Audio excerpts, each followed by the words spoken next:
This is Connor Tierney, and this is my final Rube Goldberg machine project. The machine that I did was over this video called the Lemonade machine. It is an example of torque from 17 seconds in the video. The microwave swings this way and hits the board and causes the board to rotate at its axis, which is down here. The microwave is moving slow, but it's pretty far away from the pivot point. So the force doesn't have to be that great in order for it to cause the board to rotate on the pivot point. For example, if the microwave had made contact lower, closer to the pivot point, it would have to have a greater force in order to cause the same amount of movement at the axis. If you wanted to balance the board and keep it from rotating at its axis, in order to balance out the force from the microwave, you would have to have a greater, if the contact point was down here, you'd have to have a greater force going the other direction. So that way they would even out, because the force on the bottom would have to be greater because it's closer to the pivot point. And so in order to have the same amount of torque that the microwave is causing, you would have to have greater force. The energy example from the video comes at 48 seconds with these plates. So initially all of the plates are standing up, and therefore they have potential energy, specifically gravitational potential energy. Because it's gravitational, the more that the plates weigh, the more gravitational potential energy they would possess. So they're all up initially, and the contact over here causes the plate to move. So its potential energy is turned into kinetic energy, and then it hits the next plate, and it causes like a domino effect.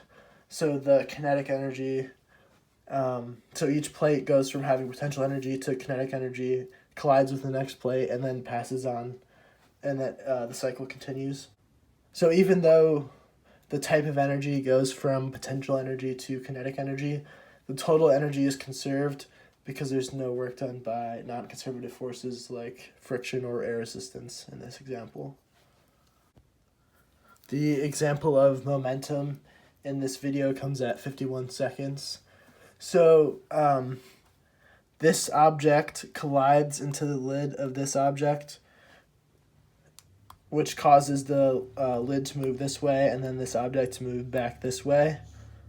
So this is an elastic collision, and that means that the internal kinetic energy is conserved, which means that the sum of the kinetic energies of the objects in the system stays the same.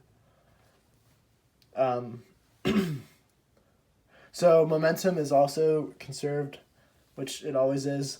So that means that you can calculate the final velocity of the objects in this scenario if you know the masses of the two objects and then their initial velocities. Since one is stationary, if the masses were equal, then this object would come to a stop, and then the next one would move with equal velocity that the first one had initially. If the two objects were the same mass and they were traveling towards each other at the same speed, then they would stick together, and then that would no longer be an elastic collision. That would make it a perfectly inelastic collision. And in that case, the kinetic energy would not be conserved, but in this case it is.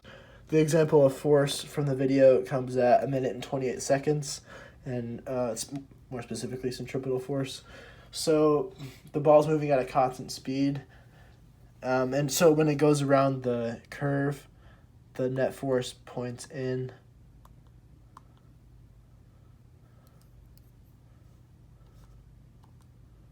And that, so what's happening is the walls of the track provide enough force to keep the ball on the track. So if the turn was flat, it would need to have there need to be some sort of static friction going on to keep the ball on the track. because if there wasn't, then there'd be no acceleration towards the center of the turn, and then the ball would just go off the track and would not turn. The example of kinematics from the video comes at a minute and 46 seconds. So a ball basically bounces up, falls back down into this bucket here. So if you consider up to be the positive direction, after the bounce, the ball is slowing down on the way up, and that means that the acceleration is negative, given that up is the positive direction. So it eventually stops in the air, and then speeds up back down. So when it's speeding up, going down, the acceleration is also negative, given that the positive direction is up in the scenario.